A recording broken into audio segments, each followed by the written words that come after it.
Welcome to another episode of Simon Says, where facts comes first. I'm your host, Jenny Simon, and today we have a number of things to discuss. You know, we missed a week, but don't worry, I'll make it up with you today, I promise. We have Chasney, the Prime Minister, Deacon Mitchell, and his Minister of Foreign Affairs and the press conference, Samoa, Defense Bus Shed, and more. And more. So get your Coke and your popcorn. It's a movie. We'll be right back. Thank you for tuning in to Simon Says. To ensure that you never miss an episode, click subscribe and make sure to turn on the notifications by clicking on the notification bell icon. See you at the next episode.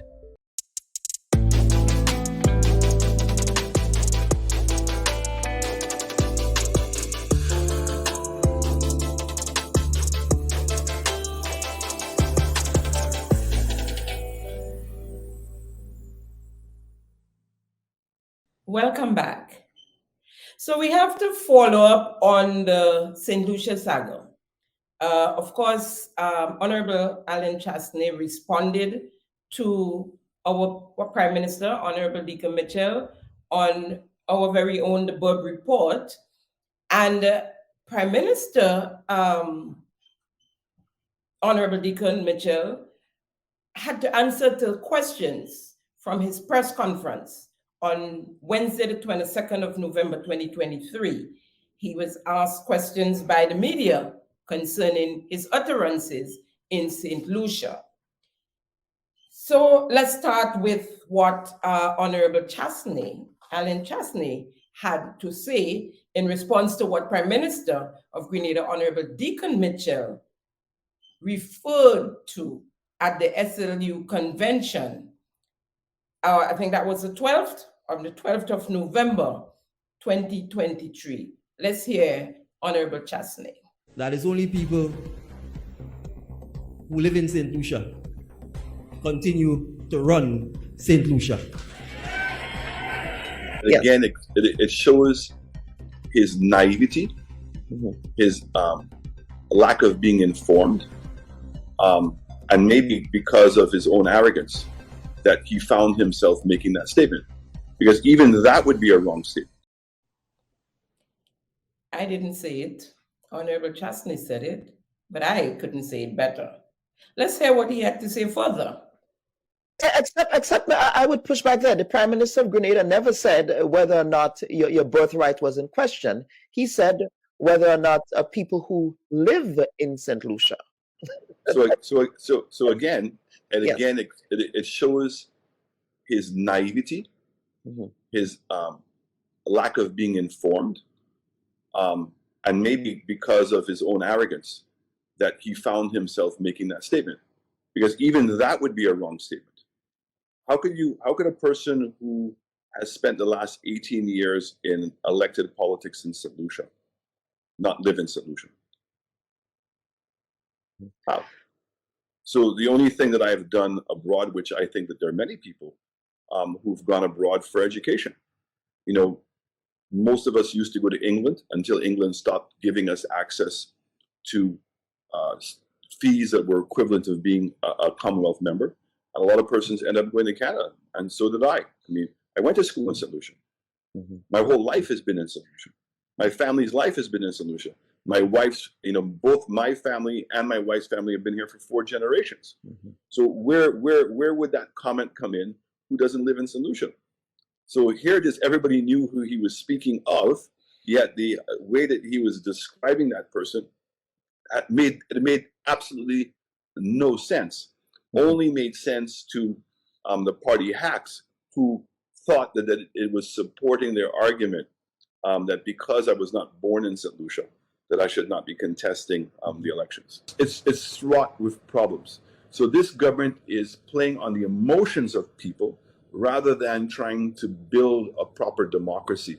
And sadly, our civil society and a lot of persons you would expect that would come into the fray to be the protectors of our democracy, they're not, and that silence is hurting us, and a large part is because people have fear. But I'm so proud of the public of St. Lucia, who have voiced their opinions so strongly that our Prime Minister threw your Prime Minister under the bus, because he came out 24 hours afterwards to say there's never been any discussion in his party as to going in this direction. And he doesn't know where that came from. So what it means is your Prime Minister took it upon himself to come to the country and attack a sitting leader of the opposition. For what reason? For what reason? So we all know that this is just hogwash. It's a very sad reality of our politics. Complements the Bob report. And yes, as I said in my last episode, persons travel abroad to study, whether it is in North America, Asia, the Middle East, UK, the Caribbean. It doesn't make you more of a patriot, or it doesn't make you a citizen if you study in the Caribbean, if you study in the Caribbean against if you study in North America. It has no bearing on the topic, on the subject. You choose to stay in the Caribbean and study, and the gentleman chose to study in Canada. What's the difference? And as I said before, our own Maurice Bishop, whom our Prime Minister and his people now idolizes, was born in Aruba, had early childhood schooling in Grenada, and then went off to the UK to study, and came back a grown man, married with children. Right? At least, and Chasney's parents had him next door in Martinique. You understand? So there's no point. There's no point in what, no, it is baseless, it is senseless what our Prime Minister had to say. And why he said it, we still would like to know, because the Prime Minister of St. Lucia said he never had any discussion with him. Don't know where that came from. But he sat in the front row clapping lustily when our Prime Minister was making what I would say a fool of himself. Now, the Prime Minister, Honorable Deacon Mitchell, had his press conference held on Wednesday, the 22nd of November, 2023, that is, was asked about his utterances at the St. Lucian Labour Party Convention on Sunday, the 12th November, 2023. Here's what he had to say. First, let me make it clear. I said St. Lucians should vote for St. Lucians. And I want to make sure that that is clear. And what that means, not just in the context of St. Lucia, in the context of Grenadians, we need to put people in office who actually value what it means to be, in the case of St. Lucian, what it means in the case of Grenadian to be Grenadian. You could actually be a citizen of St. Lucia, a citizen of Grenada. You could actually run for office, and when one examines your behavior, you'd realize that oftentimes we eschew the things that are Grenadian, we eschew the things that are St. Lucian, we eschew the things that are CARICOM, whether it's our institutions, whether it's our culture, whether it's our way of life, and more importantly, our people. So it is important for us to appreciate that we need patriots. We need people who are nationalistic. We need people who don't cower simply because we're small, or because we're black, or because we have a multi-ethnic background, or because we come from a history of colonialism or slavery. We need people who are going to fight for the Caribbean, people who believe in the Caribbean. And when they say they're proud, they tell you they're proud to be Grenadian, St. Lucian, Dominican, as the case may be. And that is what I meant, that is what I mean, and that is what I will continue to say. The opposition in St. Lucia interpreted that as interfering in the domestic affairs of St. Lucia. Can you explain a little bit about what prompted that line of thought that you expressed at the convention, sir? Well, I thought I just answered it. I can't speak for. Well, I spoke about a number of things. I had, I think, a 15 or 20-minute address. So the media and the public and the political pundits could pick on any thing that I said within that address and asked questions about it, they chose to pick that. So you'd have to ask them why that seemed to be the most fascinating part of the conversation. The Prime Minister of St. Lucia delivered a 2-hour address. After I spoke, I didn't hear a word about his address, about the accomplishments of the St. Lucia Labour Party, about the many challenges that governments face and the things that have been done to address it. So actually, I find it a little sad, to be honest, that in the context of a convention, in the context of a speech by the sitting Prime Minister of St. Lucia, which was wide-ranging in breadth, depth, and scope, that the only thing that seemed to be tickling people's fancy is me saying you should vote for a St. Lucian. First of all, Prime Minister, that is not what you said. I don't know if you had a little lapse in memory there, and I don't, and the journalist didn't pick that up, but that is not what you said.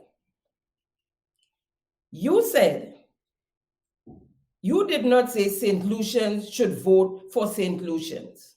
You did not say that. That's not what you said. This is what you said. That is only people who live in St. Lucia continue to run St. Lucia. So there's a difference. You saying no, that you said St. Lucians should vote for St. Lucians. But what you said, in fact, is that you should vote for people living in St. Lucia. There's a difference there. They both are senseless and baseless, but they're different. Because no matter how one gets their citizenship for any country, as long as it's legal, they have the same rights as any person born and bred in that country. And we all know that because you all are selling passports now and know that these people are citizens. And after a mere 12 months or so, they have the rights, as you and I, who was born in Grenada, grew up in Grenada, went away a little bit and come back, still live in Grenada. They have the same rights that we have. So it is clear that St. Lucians did not only vote for a St. Lucian, but they also voted for someone who is living in St. Lucia and is living in St. Lucia as we speak.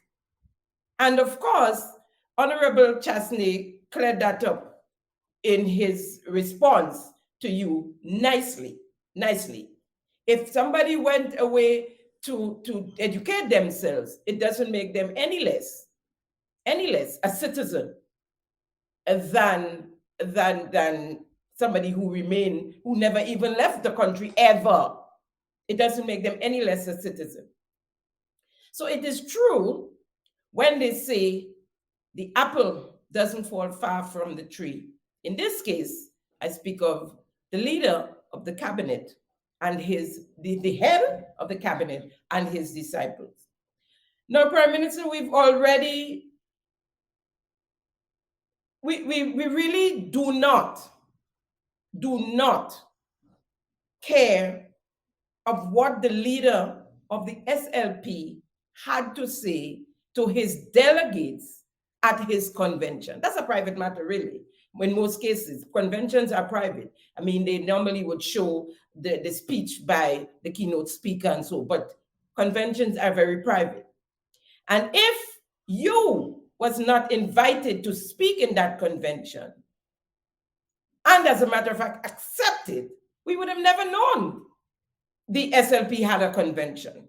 So why do we have to care about what he said all about what the SLP did for St. Lucia? We really don't.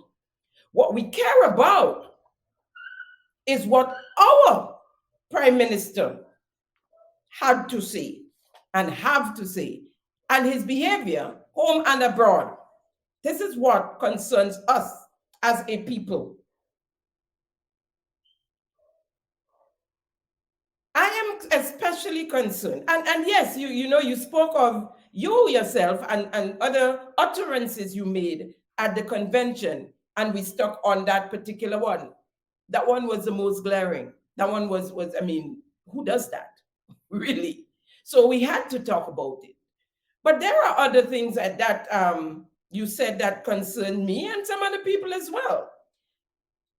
And the brand, the attack you made on the NDC brand, that persons like myself and others fought for and fought to save in the years 2011, 2012. The NDC brand. And the way you spoke of the brand, almost in contempt, in disgust. Even using what we would say, curse words. You asked to be pardoned before you use it. You knew it was what your mother or your grandmother would call a curse word, right? Here's what you had to say. I will tell you a little thing about my party, because we have lived the divided you fall, and we have lived the united we stand. In 2008, after a decade in opposition, the people of Grenada elected the National Democratic Congress into office. And within 2 years of being in office, the division started. Men who had power and who couldn't even use the power started to fight for more power. Let me say that again. Men who had power, the people elected them into office. They couldn't use the power for which the people elected them.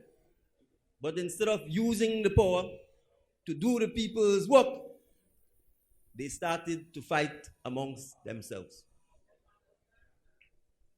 In conferences like that, men get thrown out, women get thrown out, legendary trade union leaders get thrown out, party general secretary get thrown out. Parliament couldn't sit because men don't have a majority. Elections were called in 2013. The party that I now led, after having a 11-15 majority in Parliament, lost every single seat in the 2013 elections. Instead of learning from the lessons and saying, let us put our differences aside. Let us come together for the people of Grenada. Let us come together for the National Democratic Congress. 5 years in opposition wasn't enough. They continued the division. They continued the fighting. Elections were called in 2018.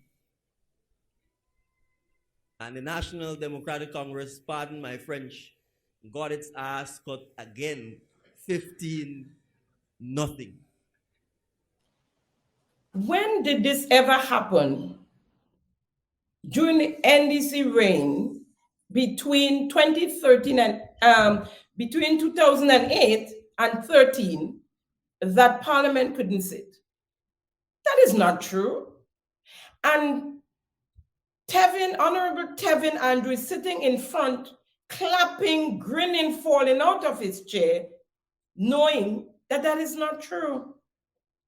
If Honorable Deacon Mitchell was following politics then, and not just listening to what people had to say and adding in his own rhetoric, he would have known that what indeed happened was Parliament was prorogued before calling the election by the Honorable Tillman Thomas, at the time the Prime Minister of Grenada. And it was done because they got word that there was going to be another no confidence motion called against the government. That was the first one. And it didn't work. Still, people like the Honorable Peter David, and they voted against it. Right? And I think it was Church, Honorable Church, Michael Church. He had crossed the floor. And Honorable Hood, Carl Hood, he had voted against the no confidence motion, the first one. But them times he said, oh, his government, he come to serve the people, and he would serve wherever they put him, when Honorable Tillman Thomas had shuffled his pack. So by then, whoever got to him, that's Honorable Carl Hood, the NDC got the news that he was the one that was going to call the no confidence motion against the party. And therefore, the Honorable Tillman Thomas and his cabinet at the time, his crew, they decided to prorogue the parliament and head into elections. There was no time that parliament couldn't sit because they didn't have the numbers and the majority. That is a load of crap. That did not happen. And how would you know? How would you know? After the 2013 election, I was still a part of the NDC then, right up to 2018, after which I resigned. And as far as I could remember, there was no infighting then. Of course, there are times when everybody's not on the same page and people learn to compromise. That's what any grouping would do. Because I could say for you, Prime Minister, if you're saying that what happened in NDC between 13 and 18 was infighting and division, then you have a load of infighting and divisions taking place right now in your cabinet. The tug of war between you and the so-called Youth for Change and others. The Minister of Finance, we hear of them. You understand? Because they don't keep their mouth shut anyway. They have somebody that they trust that they will tell, and that person have somebody that they trust that they will tell, and it goes down the road. We all know how that goes, right? So going into the convention, when Nazimberg became leader of the party, of course there were those against that didn't want him to be leader and voted someone else. As a matter of fact, Franca Bernardine is who went up against him, of course. But of course, she was soft beaten. And after the convention, what happens, like in every other convention, after the convention, everybody come together and support the leader, the then leader, even though you would not have voted for him, because there are those who wasn't happy when you became leader, when it was handed to you on a platter, and they turn around and support you. There are those right now in your cabinet who did not support you. I don't know if they support you, maybe they still don't, but they're getting a paycheck. Who did not support you for being leader, who called you deceptive, among other descriptions, and they're in your cabinet now. Be careful, little mouth, what you say. Show off is an expensive thing. So if that was infighting and division, sir, well, you loaded. In your cabinet, it is loaded with infighting and division. After the expulsion of, I think it was 13 members, card-bearing members of the NDC, things fell back in place. But that had affected the party enough so that persons decided they wasn't sure where NDC was and where they were heading. And so they lost the next election, of course, 15-0. As now leader of the NDC, that's nothing to gloat about. If you're a true NDC member, that's nothing to gloat about. But with politics, what they say, a day in politics is a lot. That things can change drastically in a day. And don't you think that what happened with you in the last election, coming in a few months and then winning by a mere 2,000 votes, if so much, totally, that it cannot happen to someone else in the next election? Think again. Think again. If that's in 2027, that is if you make it to 2027.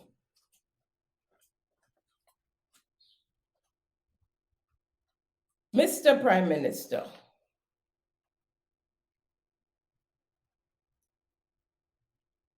let me remind you again that there's no sure ticket when it comes to politics. There is no sure ticket. Don't be fooled. Don't be fooled. Because you have the diaspora, and that's who you have behind you for the most part, the diaspora. And I'll come to them next week. I have a whole story to tell them, the diaspora. Another utterance of yours, Prime Minister, that caught attention of Grenadians and certainly my attention is this one. If we do not recruit our young people and get them active in politics, you will end up with reluctant politicians or politicians by default. And when they become politicians by default, usually the only thing they're interested in is in themselves, their friends, and their family. Prime Minister, you have a bunch of young ones that, no, you didn't recruit them. They recruited you. You didn't recruit, they were there before. They were bandits before, they're bandits now, they're going to continue to be bandits. Those were the ones who wanted to form a coup. Those were the ones who wanted a new leader. And was speaking to a new leader, not you. And was going into the convention to overthrow, for want of a better word, the executive that was there. And they started going around the country in unmarked vehicles, speaking to people. Those ones, yeah, those ones. Right? And the truth is, they are thinking about, and you, collectively, you and your cabinet are thinking about yourselves and your families. The nepotism is rank. The nepotism is blatant. The victimization is blatant. The wealth and riches that are rising amongst you. 2 houses, 3 houses. All the talking about Nazimbak and the 2 houses. Hey! Nazimbak was a lawyer. He came back to Grenada, he and his wife both. They sold their properties in Canada. They came here and they went to the bank for their money, the commercial bank. You guys are riding on the backs of the back of the development bank, and the farmers and the small business people can't get loans. But you have your members of cabinet raping, and your NDC board raping the NDC to help up your members. In less than a year, it started. In less than a year, it started. Then you get a raise, and now you're getting another raise. In 2 years yet, it had nothing to show for it. But we're hearing about big raise coming, and you're boasting of it as well before the budget is being read. Some guys have all the luck, or so they think. So you have a bunch of young ones. And as I said, you didn't recruit them. They recruit you. Remember, Youth for Change.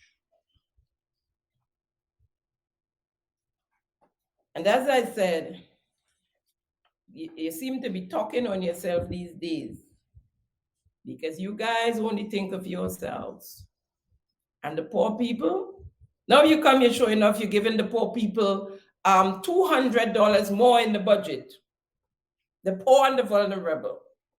You take $150 from them, you add 50 to it, and you say you're giving them $200 only because you're taking raise for yourself, some $4,000.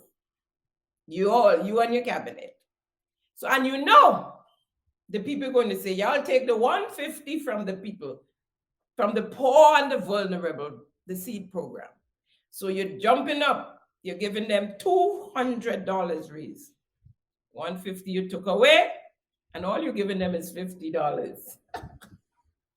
But it's only because you want to justify your $4,000 and $3,500 raise that's coming to your MPs and your senators, and I don't have no problem with some of these people who've been getting a measly $700 and $1,500 in the Senate, and so I have no issue with that. They getting a little raise on that.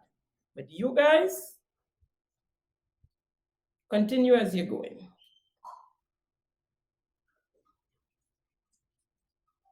Folks, we're moving along. There's Samoa. At the Prime Minister's press conference held on Wednesday, the 22nd of November, 2023, one of the questions asked of the Prime Minister was Grenada's position on the Samoa Agreement. First, let me, for those who do not have a clue on what the Samoa Agreement is, me, myself, the first I heard of it was at that press conference. But of course, I did my homework. And in a synopsis, here it goes. The Samoa Agreement is the new partnership agreement between the European Union and the African Caribbean Pacific, the ACP. The Samoa replaces previous partnership framework like the Cotonou, I don't know if I pronounced that properly, adopted in 2000 to replace the 1975 Lome Convention.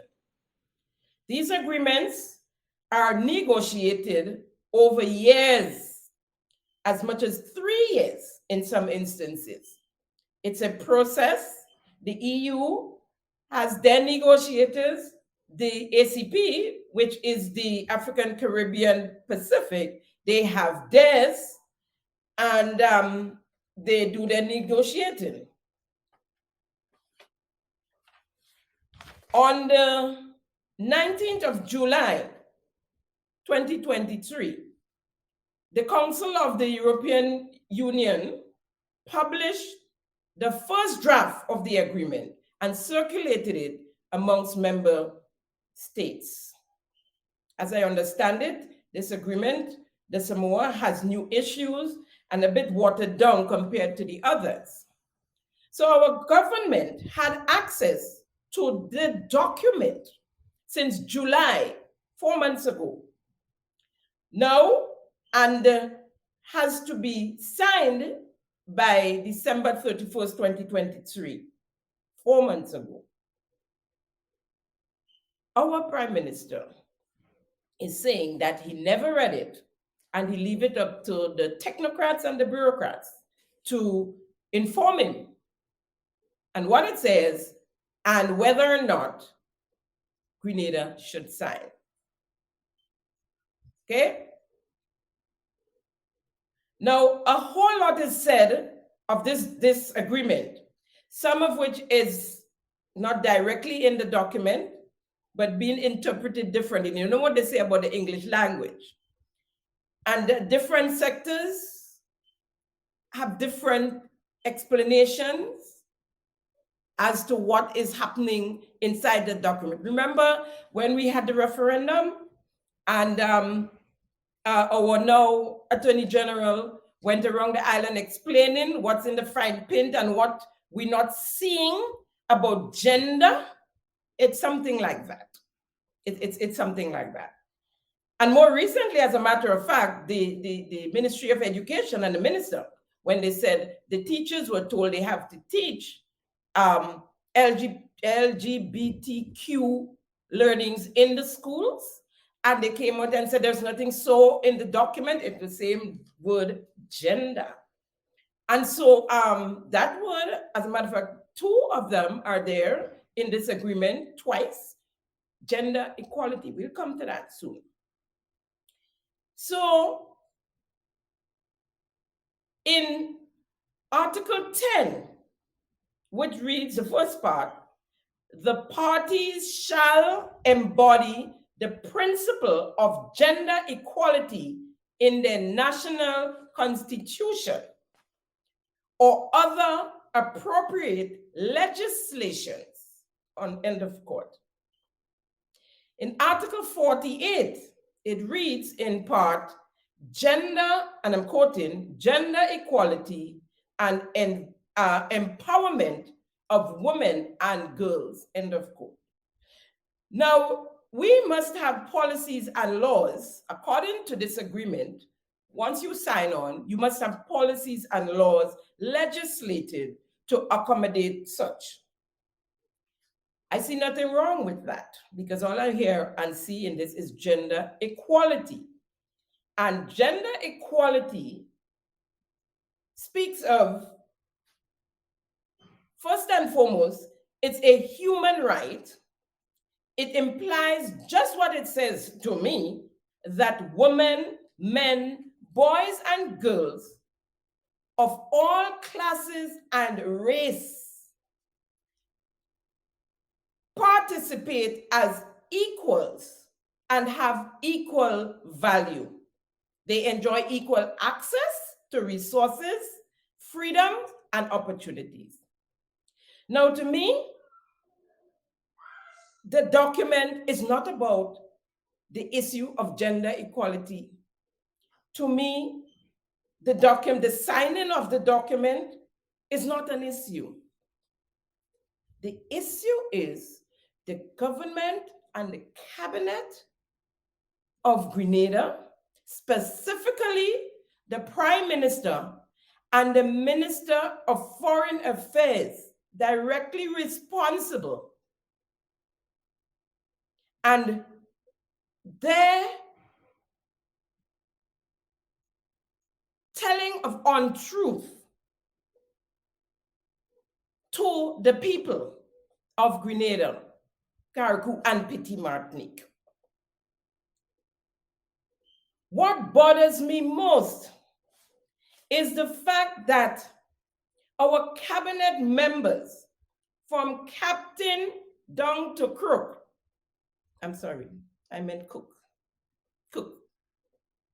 finds it necessary to continue to tell lies, half-truths, untruth, call it what you want, over and over and over to us for no apparent reason.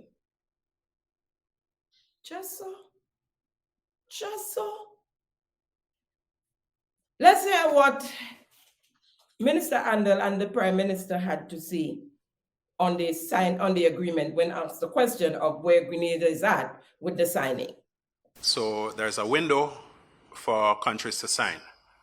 And I don't believe that, well, Grenada for sure, we are not willing to surrender our sovereignty to any international organization. And if there is any part of any proposed agreement that is inconsistent with our constitution and with our values, we'll think very long and hard before entering. I myself have not read the agreement, so I can't tell you whether the agreement says the things that people are saying it says. I suspect at the end of the day, our technocrats and bureaucrats who go through the agreement will best be in a position to tell us exactly what the agreements actually state. But reports indicate that hours before the press conference in St. George's, Grenada's resident ambassador in the Kingdom of Belgium, Raphael Joseph, signed the agreement on behalf of the state. The Prime Minister went on to speak on morality and values. What a crock. Let's hear him. International agreements or not, morality and values to a large extent defined by the culture of any particular country or any particular region. And so, questions about, certainly the questions raised by the comments of the Archbishop, I think are always good. They're questions for debate. They're questions about what leadership involves or it doesn't involve. But I always want to say, first and foremost, morality is a private issue. That's one. We have to bear that in mind. Two, certainly in the context of the region, we've had separation of church and state a long time ago. And three, from a public perspective, the government deals with law and what's legal or what's not legal. And so we have to be careful that we do not blur the line between private morality and law. And I certainly think from our perspective, the morality of other countries is not something that should be imposed on the morality of other countries. Nor, in my view, should it be tied to aid, because it essentially means other countries are trying to impose either their morality or their public policy on other countries by tying it to aid. So that's not, philosophically, that's not something we support. Our approach is if a country intends to engage in, whether it's grant funding, aid funding, or loans with us, those are commercial matters. And from our perspective, it is commercial terms that should govern them. If you attempt to impose what I would call morality issues into them, then I think certainly from our perspective, we view the two as separate, and it's not likely that this government will simply sign because we need to get some grant funding or some aid funding. Mere hours later, a statement from the Prime Minister's Ministry, released through the Government Information Service, GIS, stated that the Samoa Agreement was signed by the resident ambassador of the Kingdom of Brussels, Raphael Joseph, on behalf of the state of Grenada. Now, apparently, all this time, the Prime Minister and his Minister of Foreign Affairs was playing tomfoolery with the nation. The agreement was already signed in the Kingdom of Belgium by the ambassador, Raphael Joseph. So is the dog wagging the tail or the tail wagging the dog? Which is it? Or are we just being taken for fools? Because they can get away with it. They've been getting away with it. Could the ambassador, the question is, could the ambassador go ahead and sign a document like that without getting the go-ahead from his line minister, Honorable Joseph Andel, the Minister of Foreign Affairs? And could the Minister of Foreign Affairs give instructions to Ambassador Raphael Joseph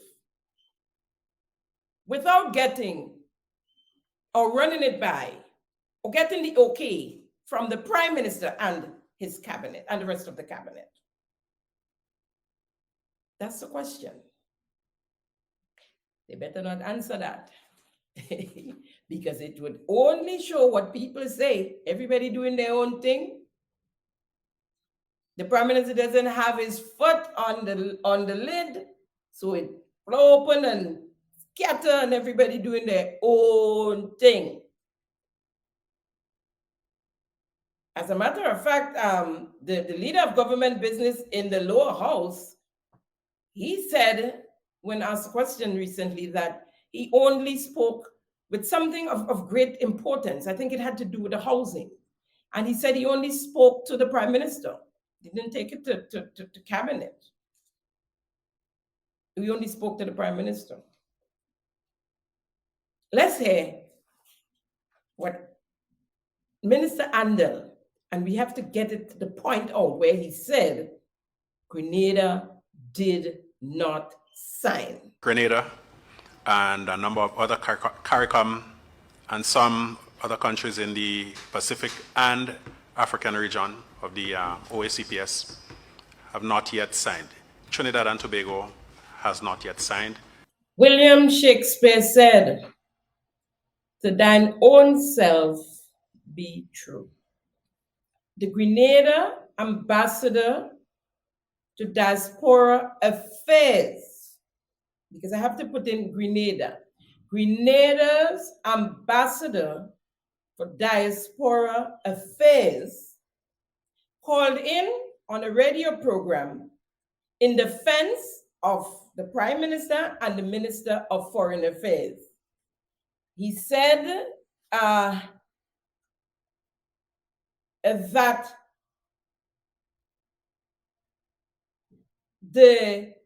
there was a lapse.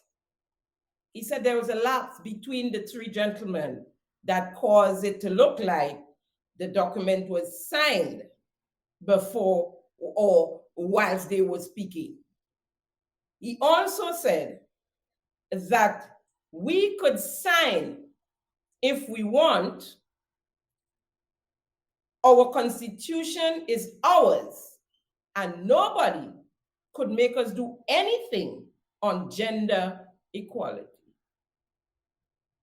Gender equity, same thing, equality. Now, this is a gentleman who spent 34 years as a member of the New National Party. Most of those years as an executive member. And this is what he has to say. We could sign if we want. Our constitution is ours. Nobody could make us do anything on gender equity. Well, he turned fufu now. Is it probably is in the water? It had to be in the water. I have news for you, Mr. Ambassador. If you sign, you have to agree. The agreement said, and I read it before, parties shall. Look up the meaning of the word shall. Countries that sign will be monitored for compliance. Y'all think y'all sign and you're going to just get the money. You have to comply. It's not a joke. It's not child's play. Because I know everything for y'all is child's play. Well, that's what we just get here in our neck of the bush. But you're talking about international, you're talking about European Union. So why sign in the first place if you don't want to comply? Why sign? He also said that there was a time lapse between the press conference and the signing. I don't even know how to explain that because Brussels is 6 hours ahead of Grenada. I don't know if that's what you're trying to talk about, the time lapse. What the time lapse would show is that that document was signed before the press conference and before the Prime Minister and the Minister of Foreign Affairs told us that it was not signed. I just have a little message for the ambassador. You can stop singing now. You can stop singing now. You got the red passport, the one you make the whole of Grenada stop for when you was a member of the NNP. The one that make you leave because you didn't receive it, make you left the NNP. You grinning from ear to ear everywhere they see you know because you have the red passport. You cry blood on TV, make the whole of Grenada stop, sit down in front, you say you're unmasking the masked man. We still waiting for the unmasking to take place because you know why? You'd have had to unmask your own self as well. So, no need to sing again. And I'll tell you why you have to stop the singing. I'll tell you why you have to stop the singing. I have a question for the Cabinet of Grenada and the Prime Minister and Minister of Foreign Affairs in particular. Who is paying the ambassador of diaspora affairs for Grenada? Is it the government of Grenada or is it the NDC party? Is he ambassador to the NDC chapters and the Deacon Mitchell support groups in the diaspora? Is he that? That's just it, full stop. He's ambassador to the NDC in the diaspora. Or is he ambassador to Grenada on Grenadians in the diaspora? Because this gentleman is at every event that the NDC party hosted or has hosted in the diaspora. And I could understand that, because this individual is the PRO of the NDC party, which means not the PRO. Well, he acts like the PRO because the PRO is MIA. The deputy PRO, excuse me, I apologize, Mr. PRO. He is the deputy PRO of the NDC party, which makes him a member of the NEC, the National Executive Council of the NDC. He is the radio host of the NDC's only radio program, the Heartbeat program, which makes him an activist for the NDC. Well, he on boards and the rest. The nepotism continues. And he's given a job where he has to work on behalf of the Grenadians, Tut Moon Bagay, in the diaspora.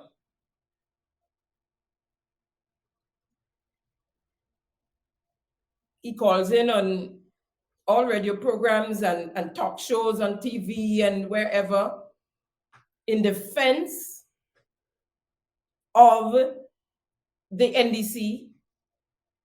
He attacks the leader of His Majesty's opposition whenever he's on a live or on a program or in a press conference. Our ambassador is the first to call and attack the leader of the opposition. Who's paying him? Who is paying this individual? I mean, I know y'all are people paying different people to help out the situation. The advisor, one of the advisors to the notorious Redhead, is being paid by the lottery authority. That's where his salaries come, and that's why the minister says, I only have one advisor, because one advisor is being paid through the Ministry of Youth, Sports and Culture. The other is being paid by the lottery authority. It's all kind of wrong things taking place. All kind of wrong things taking place. This gentleman, Mr. Terry Forrester, is obviously partisan and should not hold that position as ambassador to the diaspora. Listen to him in an event, in an NDC party event in New York, held recently. This is the first time in my political history that I have seen a political party in government accomplish almost 40% of its manifesto mandate within under a year and a half. That is a phenomenal achievement, ladies and gentlemen. And this NDC administration is moving from strength to strength. Most of you would know that I was associated with another party.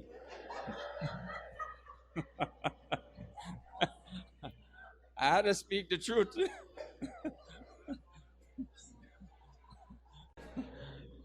And the the speed, the tenacity, the capability, and the unity that exists within this NDC group, I have never seen it before. And therefore, I want to publicly recognize the strength, the talent, the ability, the embracing and nurturing capacity of Prime Minister Deacon Mitchell and his team. So here is an individual that's supposed to act non-partisan, especially in public. We all know people have their connection to their party, and so that's how they get these jobs. But you don't have to blatantly show it. And to go in a function and making jokes on the opposition party, a party you've been a part of for 34 years, before you realize you're a battered wife. It took you 34 years.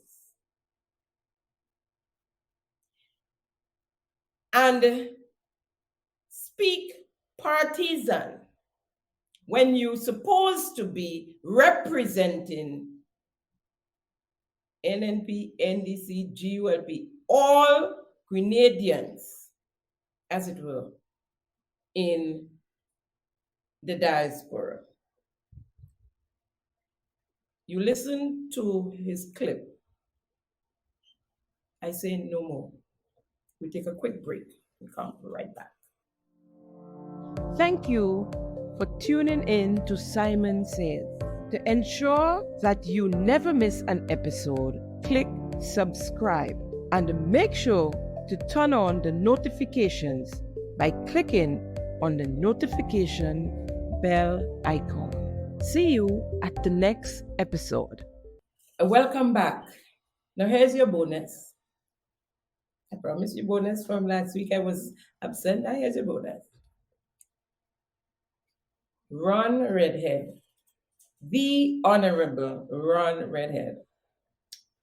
Now, some of you might have seen a fenced, half-done or quarter-done bus shed circulated in social media and on WhatsApp involving a member of cabinet, the aforesaid, the infamous, the notorious Minister of Youth, Sports and Culture, Honorable Ron Redhead. Now, what else can we expect from this infamous character? Right? After speaking to a member of the family who owns the property, and I was given the liberty to say the property is owned by L.A. Purcell Estate.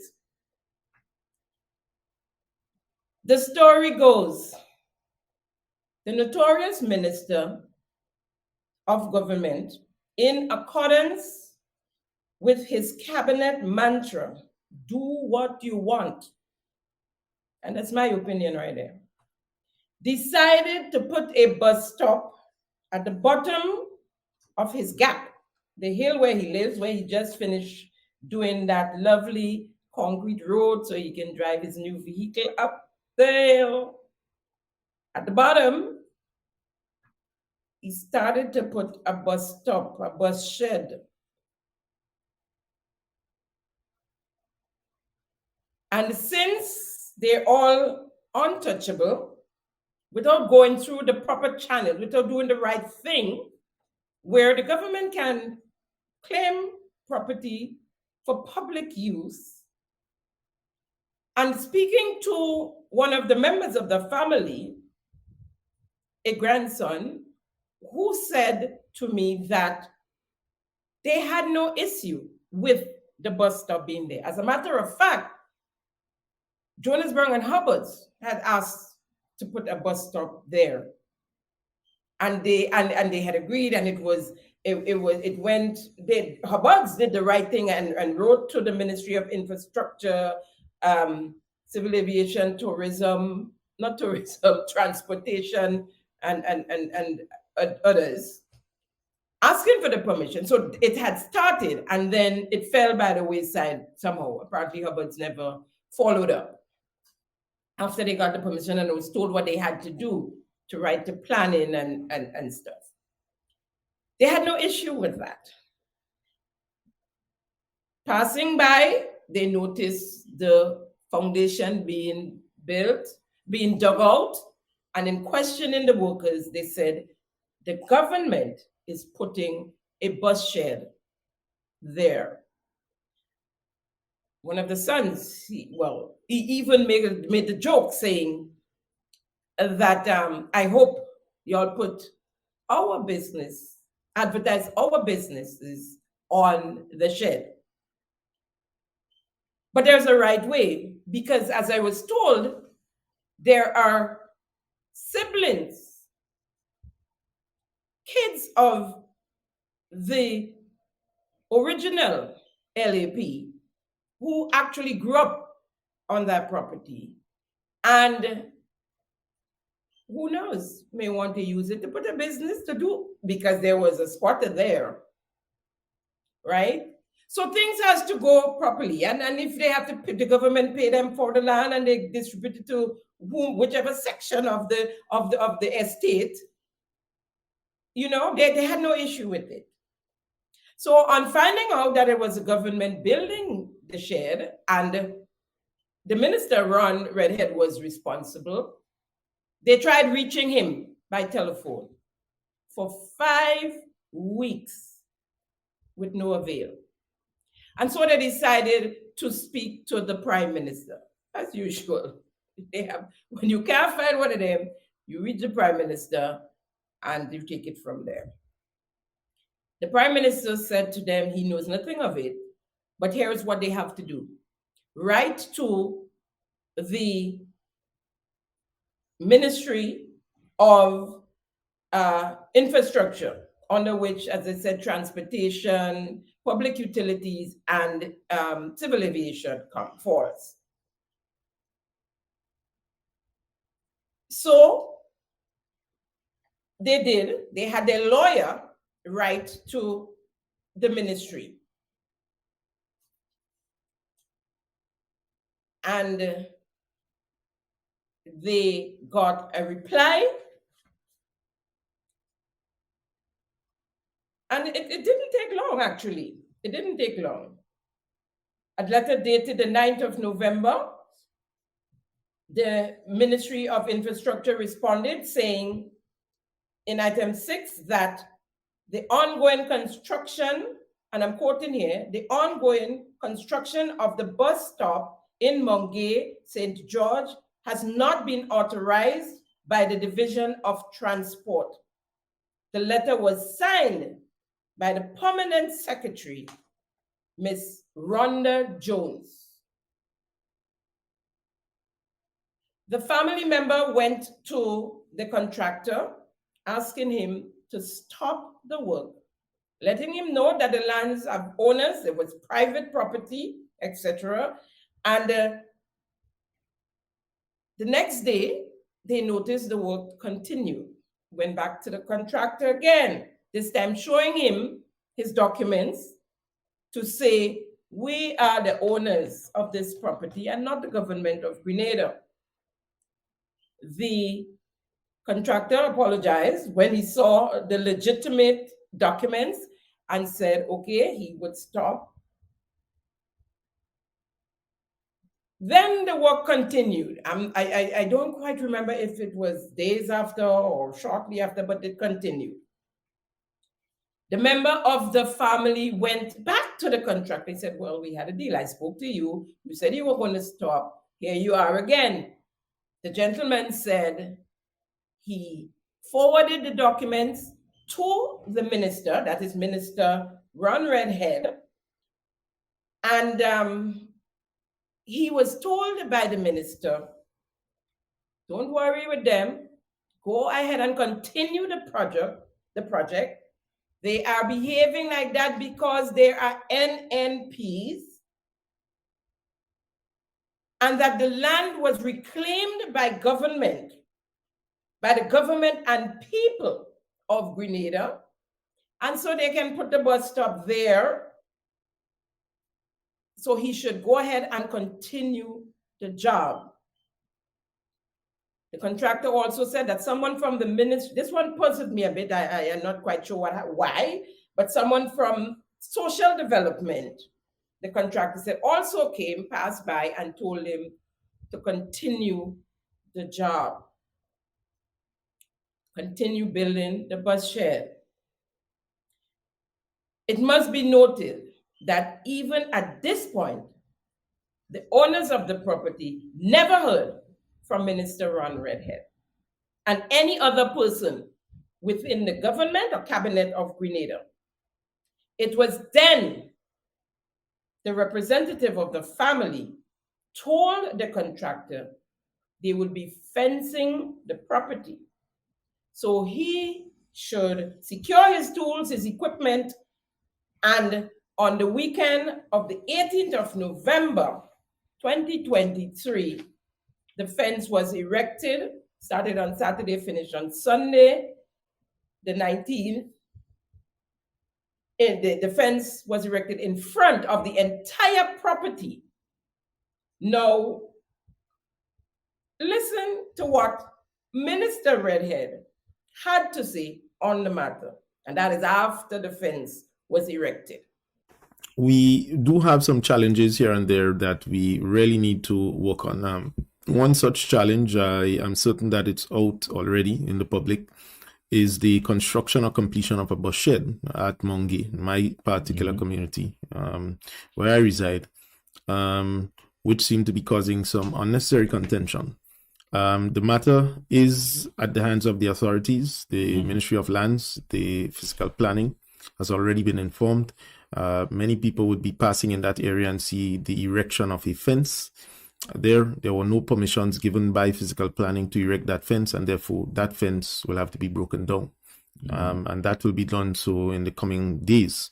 But that aside, it really speaks to the issue of development.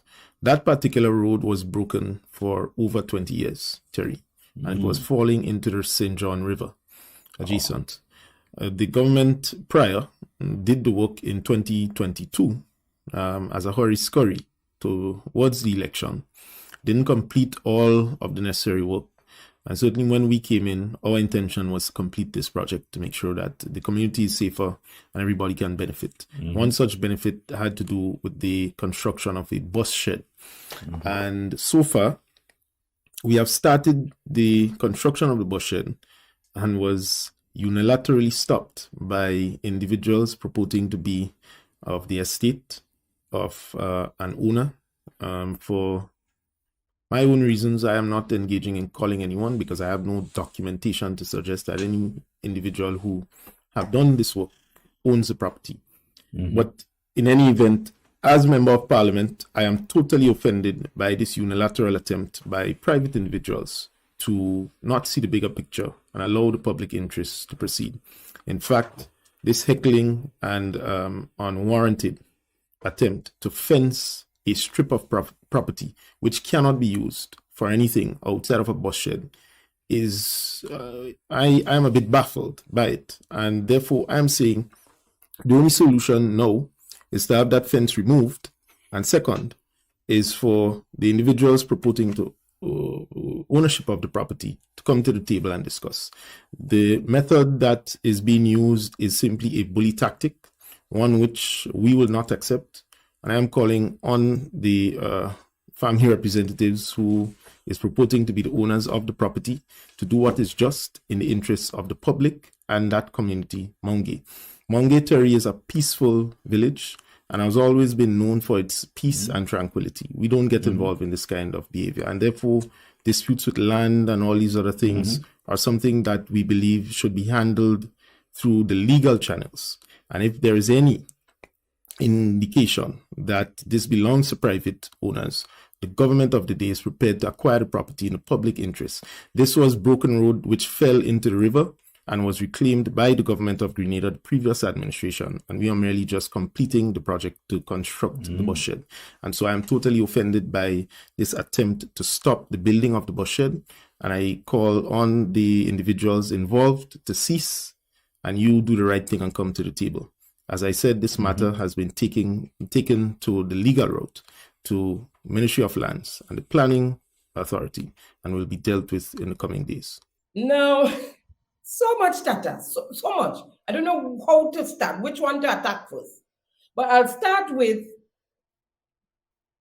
no permission to put up the fence. And I'll let you know, there was also no permission to put up the bus stop, the bus shed. Because when the individuals wrote to the Ministry of Infrastructure then had to check planning and transportation, and nobody knew of a bus shed being erected there in Mongi. So they need permission from planning to put up a fence, which is something that can be removed easily. But no permission is needed because we big and we bad. And you're talking about bullying? No permission is needed to erect a concrete structure. No permission was needed, no permission was given. He spoke of purported owners. If they're purported, why you need them to come on table? Why you need them to think about a bigger picture?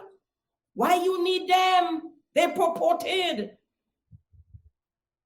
They're purported owners. Why, what do you need them for? You then said the land was reclaimed by the government. I guess it's a government owned because the road was falling down and the government have to protect its people.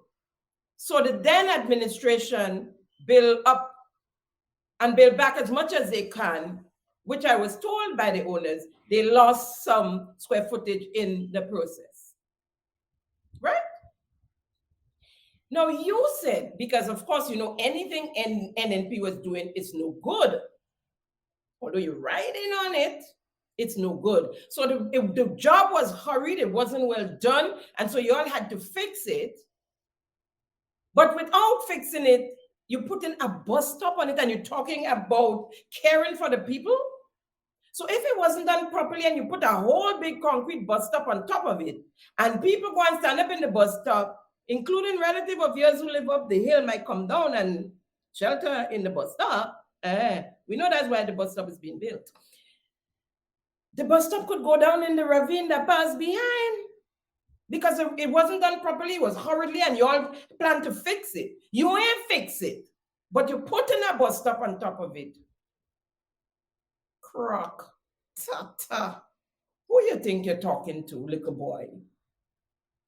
All you listen to that thing? What did this guy? All you, did you hear what he said throughout?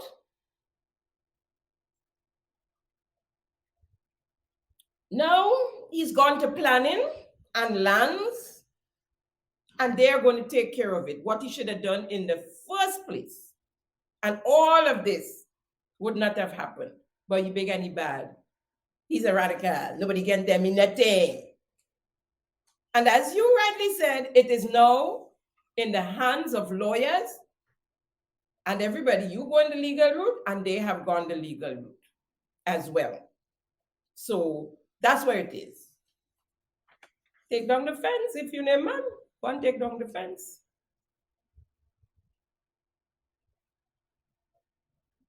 This guy, as I said before, and I'll say it again, is a narcissist.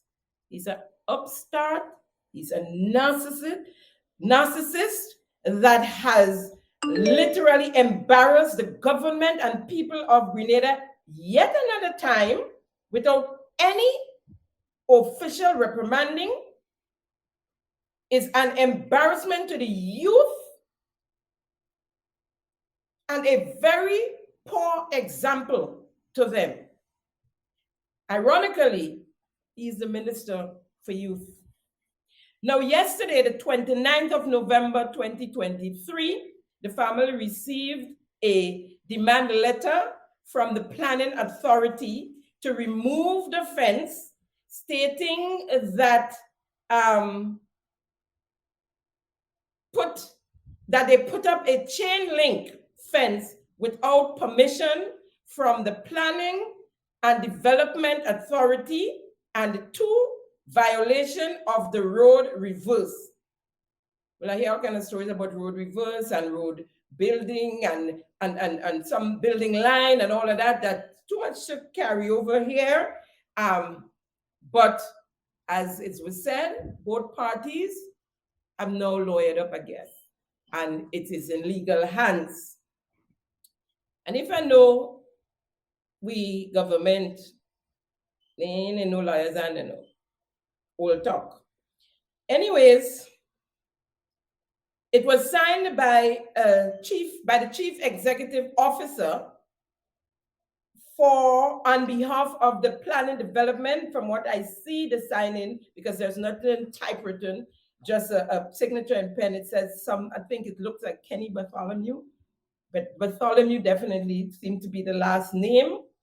And as I understand it, this individual who only recently signed, I think a few days ago, it was signed on the 24th of November, is no longer, he has been relieved of his duties under the planning authority. As I've mentioned before, it's all in the hands of lawyers now. Moving along, it will be remiss of me not to mention the Minister of Health in this episode. Our health system has hit rock bottom. People continue to complain. We continue to lose lives irresponsibly. And the gentleman, the Minister for Health, is not speaking on health. You could hardly get him to respond. People have been calling. They don't get any answers. Nothing new. It's part of them right now, who changed phone number, who changed vehicle, just so they could traverse MIA. And there he is. After I brought up the episode on primary health care, quickly, in a matter of days, launched healthcare, primary health care on the island. It was launched in St. John's because, of course, they have this nice fancy polyclinic that the former administration left for them.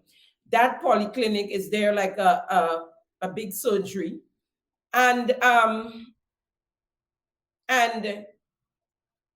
he is seen on TV, carried by the Government Information Service, unveiling a billboard.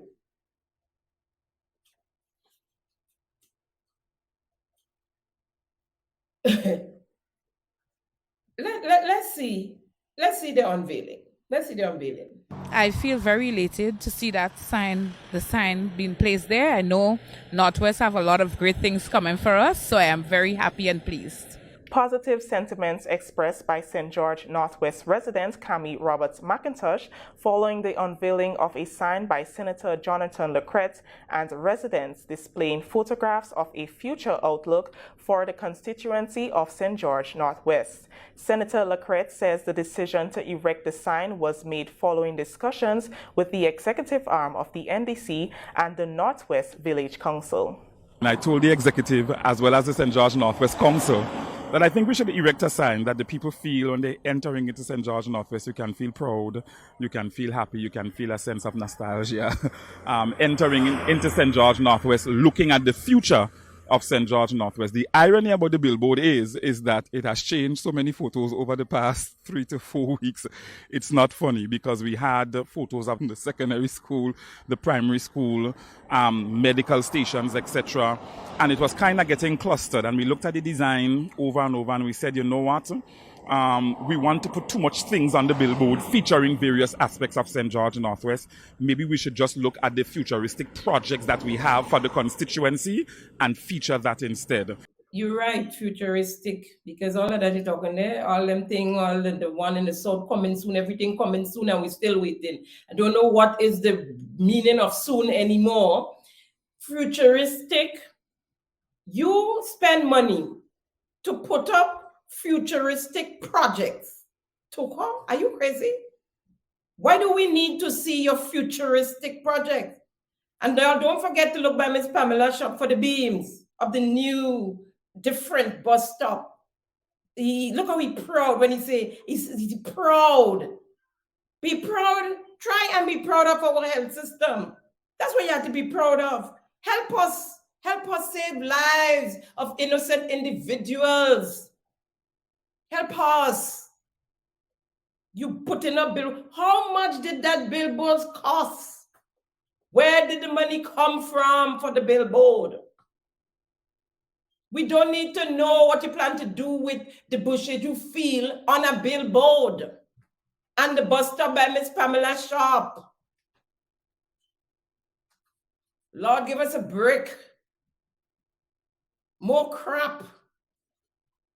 As I wrap up, I want to ask, to whom it may concern, why do we have traffic wardens on the traffic lights calling traffic? And when I say that with the lights on, we have traffic wardens calling traffic. To the members of the parliament on the government side, when are we going to know what the 7 million allocated to in the supplementary budget for the celebration, the 50th anniversary celebration? When are we going to know what that monies were allocated for? We were promised that we were going to be told after what it was for by the leader of government business in the upper house. Here is he. And so, Madam President, a budget of $7.5 million is allocated to this very important activity. Allocated. And I want to say allocated because the working committee that we have in place, they are in the process of planning and giving the details of what those activities will be like. And we want to make no mistake to come back to this house again when we get the details of the planning. One may argue the question, well, why you didn't do the detail first? Yes, we could have done that. But Madam President, we believe that if the fact that it was not done does not mean that we cannot cater for it. So we're going to allocate $7.5 million to this program. And also, I want to tell this house that this administration is a very accountable administration. And it will not be anything flying by. Why we didn't put the details first? Yes, we could have done that. This administration is noted for putting cart before the horse. I don't know how they managed to get that, how that does work for them. But these days, every time you look, the cart going down the road and the horse behind. The cart in front and the horse behind. But we await the list of what the $7 million was for. And while we on supplementary budget, what happened to the $15 million allocated for the down payment of the lands for the new teaching hospital in Calvini, St. George? Is it true that the gentleman has not received any funds, not one red cent, for the down payment on the lands as yet?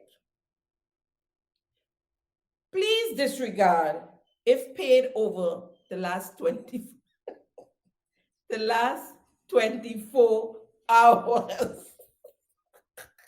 To the Ministry of Housing, the Housing Authority, and the board, what is the status on the low-income housing? How many units were sold? And how many of those who purchased are low-income earners? I know of an individual who collects a salary of $4,000 and transportation, who has got a loan from one of the banks, and purchased a 2-bedroom condominium. So $4,000, $4,000. To the cabinet of Grenada. Why was $14 million given to the government of Grenada from the National Lottery Authority? Asking for the Lottery Authority because they don't know what it was for. So I'm asking for the Lottery Authority.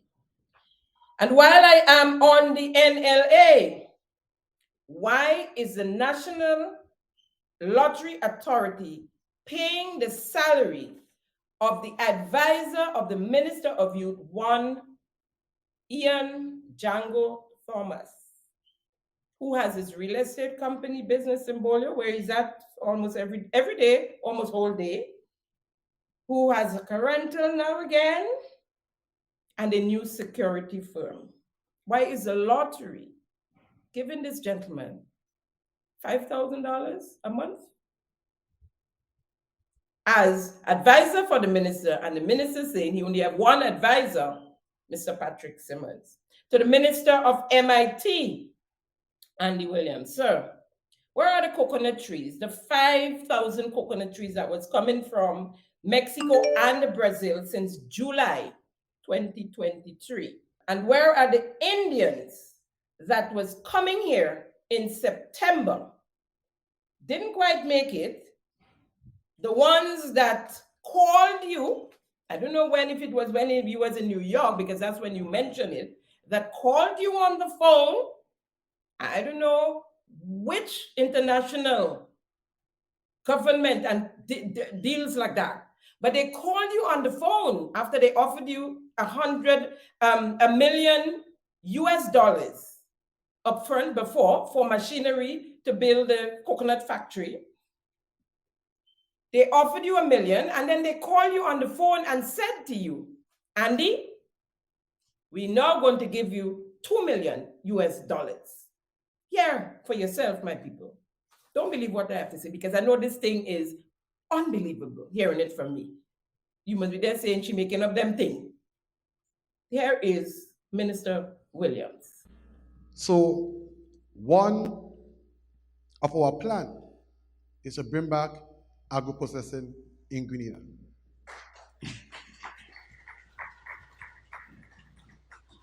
And I am not just saying it. Anyone could say anything, but you need to back it up.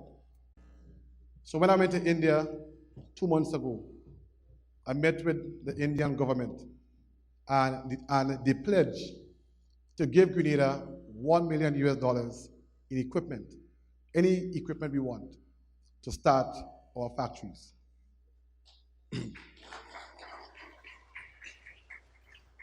Now, we have better news.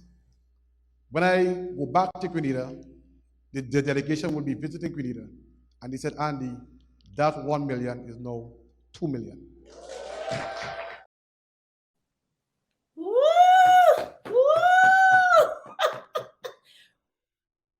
Minister Andy was on his way to South Korea there. He had to leave early, and he was heading to South Korea. He must be still in South Korea, because we head into December now. No sign of the Indians that was coming in October when he get back to Grenada to give him the extra $1 million and to see what other industry they could help us with. I have no issue with coconut industry. I know there's money there, and I have no issues with that. But don't take us for fools. Stop the tomfoolery. Stop the tomfoolery, right? And tell me, Minister Andy Williams, is it true that the house in Mount Parnassus you have in the GDB Bank, the Grenada Development Bank, as part of collateral for the $3 million loan given to you by the NDC board? And yes, I said $3 million. We could talk about that another day. The $3 million loan given to you by the NDC board, is it true that the house was sold? And if so, who so? How so this house was sold? How is this possible? I mean, I know with the Deacon Mitchell-led administration, anything is possible.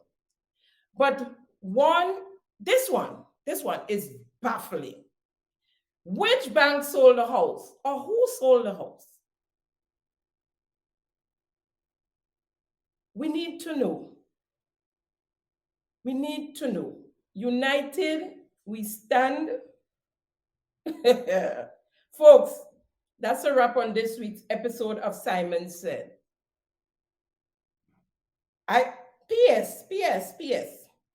I'm available for wardrobe help. I'm available to help with wardrobe. It was a pleasure conversing with you. As always, keeping them honest. Thank you for joining me on Simon Says, where facts come first. See you next episode. Same place, same time, as we bring another episode of Simon Says. I'll leave you with a clip to ponder. So if I say to you,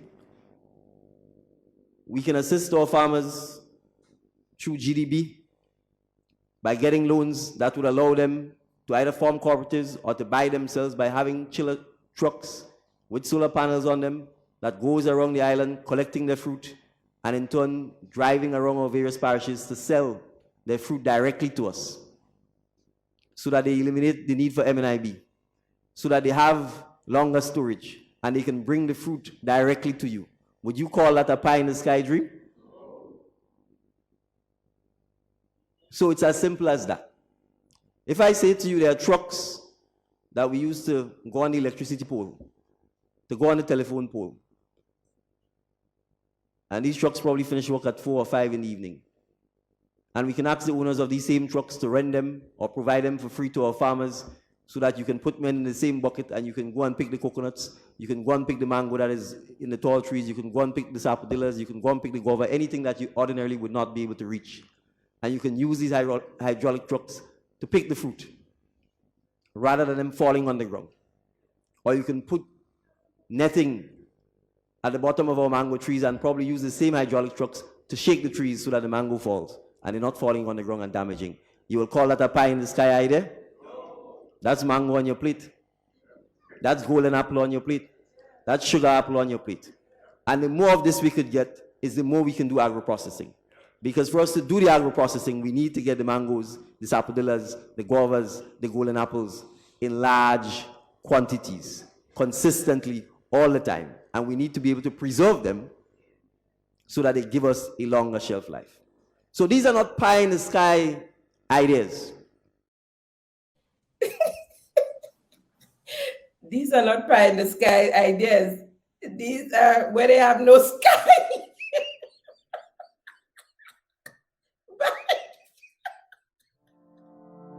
Thank you for tuning in to Simon Says. To ensure that you never miss an episode, click subscribe and make sure to turn on the notifications by clicking on the notification bell icon. See you at the next episode.